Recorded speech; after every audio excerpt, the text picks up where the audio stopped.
ఈరోజు మనం ఏం మాట్లాడుకున్నాం తెలుసా? ఈ మొక్కల్లో చూస్తూ అంటే నాకు ఇప్పుడు ఒక ఆహ్లాదకరమైన వాతావరణం కావాలి. ఆ ఏసీల్లో కట్టుపడి అలా ఉండడం నాకు ఇష్టం లేదు. నాకు స్వేచ్ఛ కావాలి. నేను ఇక్కడికి వచ్చా. ఎంత చక్కగా ఏంటి తేనెటీగ తిరుగుతుందో అంత చక్కగా అయితే మనం తిరగలేం, కానీ మన ఓపిక అంతవరకు. చూడండి, ఈ మొక్కల్లో ఆక్సిజన్ పీల్చుకుంటూ నేను ఒక మంచి విషయాలు చెప్తాను. మనస్సును చూడలేము, మన మనసుకు చూడగలమేంటి? చూడలేము. అది ఒక వస్తువు కాదు, ఆలోచనల పరంపర జరుగుతూనే ఉంటుంది. అది నేను చెప్పాను కదా, కొంతమందికి చూస్తే పెట్టబుద్ధి వేస్తుంది, కొంతమందికి చూస్తే తిట్టబుద్ధి వేస్తుంది. ఇవన్నీ కూడా నేను ఆల్రెడీ మీతో డిస్కషన్ చేసినవే. మళ్ళీ నెక్స్ట్ ఇప్పుడు చక్కగా సూర్యోదయం కూడా అయిపోయింది. అయితే ఈ ఆలోచనల ఆట చాలా రకాలు ఉన్నాయి. ఉన్నతమైన ఆలోచనలు, ఇన్నోవేటెడ్ థాట్స్, సకారాత్మక ఆలోచనలు. సకారాత్మక అంటే పాజిటివ్ థాట్స్, అంటే మంచి ఆలోచనలు. మళ్ళీ నకారాత్మక ఆలోచనలు కూడా. నకారాత్మక అంటే నెగటివ్ థాట్స్, వృధా ఆలోచనలు. ఎక్కడికో వెళ్ళిపోతాం. తేనెటీగ కూడా నచ్చిందండి నా మాటలు, అందుకే తేనెటీగ కూడా నా చుట్టూ తిరుగుతుంది. అయితే వృధా ఆలోచనలు, వేస్ట్, ఏదో అయిపోద్ది, ఏదో చేసిస్తాము, ఏదో నెగటివ్ థాట్స్ అనమాట, వృధా ఆలోచనలు.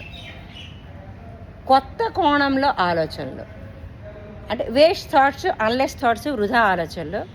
మరొకటి కొత్త కోణంలో ఆలోచనలు. కొత్త కోణంలో ఆలోచనలు ఏంటి అంటే లెటరల్ థింకింగ్. ఒక ఆలోచన, ఒక వ్యాపారం లేదు, ఒక ఇది లేదు, పిల్లలు బాగులేరు, అవన్నిటికీ వాళ్ళకి సద్మార్గానికి తీసుకెళ్ళడానికి మనము ఆలోచించే ఆలోచనలు అన్నమాట.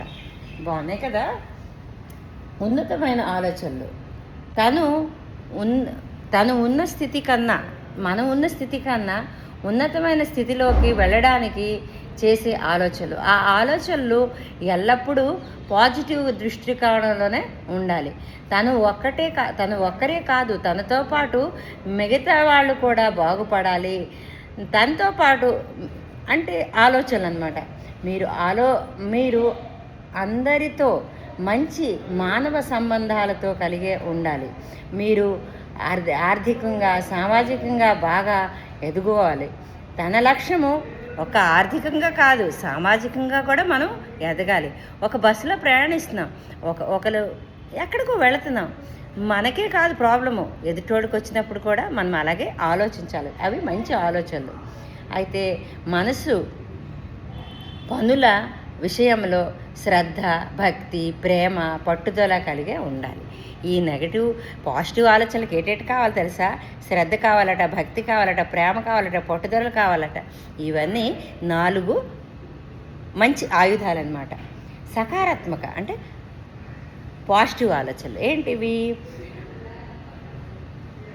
అన్నీ మన మంచికే అని ఆలోచించడం. ఈరోజు నేను ఒక క్యాంప్కి వెళ్ళా. నాకు ఏదో ఒక సమస్య వచ్చింది.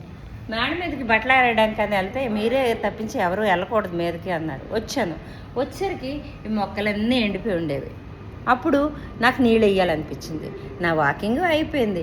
అయ్యో మొక్కలు చచ్చిపోతున్నాయా అనుకొని నేనెందుకు నెగటివ్ థాట్. అక్కడ నేను చెడ్డగా ఆలోచిస్తే, నేనే థాట్ మళ్ళీ నా ఇళ్ళ నేనెందుకు ఇక్కడ వేస్తాను అనుకుంటే అది నెగటివ్ థాట్.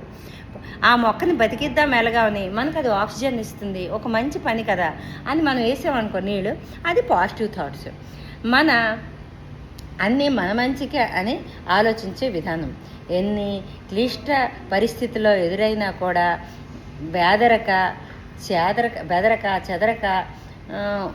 వాటినే అనుకూలంగా మంచి విధానంగా తనపైకి వేసిన రాళ్ళని పేర్చి ఇల్లు కట్టుకో రకం. అంటే ఎంత బాగుంది చూడండి. మన పైన ఎవరెవరైతే రాళ్ళు విసురుతారో ఆ రాళ్ళతోనే మనం ఇల్లు కట్టుకోవాలి. అంటే వాళ్ళు మనకు నెగటివ్గా చెప్తే దానికి అంత చక్కగా పాజిటివ్గా మార్చుకోవాలి. బాగుంది కదా? అయితే అతను చాలా మంచివాడు. ఆ రోజుకి అర్ధరాత్రి ఆకలి వేసి ఇతరులకు ఇబ్బంది పెట్టడం ఇష్టం లేదక్క తాను స్వయంగా యాపిల్ కోయబోయి సరికి వేళ్ళు కత్తిరించుకుంది. అయ్యో యాపిల్ అట కట్ట అందరికీ ఇస్తానని తనకు ఆకలి లేకపోయినా ఏని కట్ అయిపోయిందట.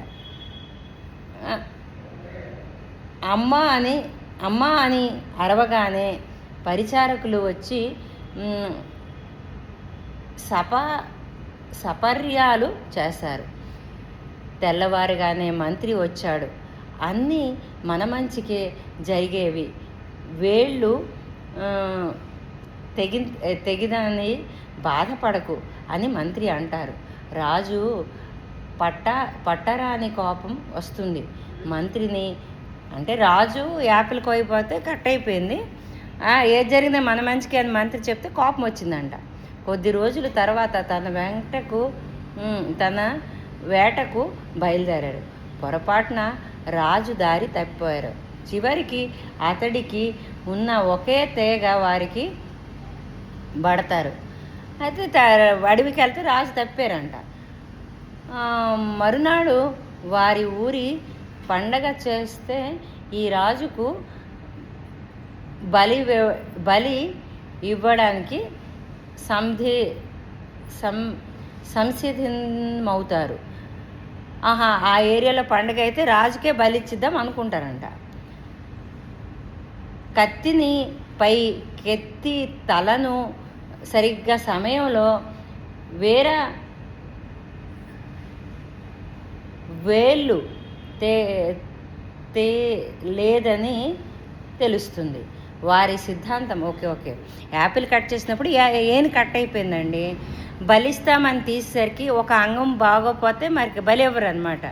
అది అతను మంచిగా జరిగింది కదా, మరి బలి అక్కడ ఇవ్వలేదన్నమాట. ఇదండి ఈ కథ. అర్థము చేసుకుంటే రాజన్యకి ఇవన్నీ అంతే, ఇంకా ఎక్కువ ఉంది. అయితే ఏ ఒక్క విషయాన్ని మనకు జరిగితే మన మంచికే జరిగిందని అనుకోవడం అనేది ఇదొక పాజిటివ్ ఆలోచనలు అనమాట. అయితే రాజు మీద కోపం అయిపోయారు, కానీ ఆ కట్ అయిపోవడం మంచిదైందే కదా, మరి ఎందుకంటే లేకపోతే రాజు ప్రాణమే పోను, ఏనే కట్ అయింది అంతే. ఏది జరిగింది మన మంచికి. బాగుంది కదా పాజిటివ్ థాట్స్ గురించి. ఇంతటితో సెలవు తీసుకుంటున్నాను. మొక్కలు బాగున్నాయి కదా, కొంచెం ఫ్రెష్ అయ్యాడు. ఓకే, ఎవరికో ఏదో కొంచెం చేయగలిసాను. ఇంతటితో సెలవు తీసుకుంటున్నాను.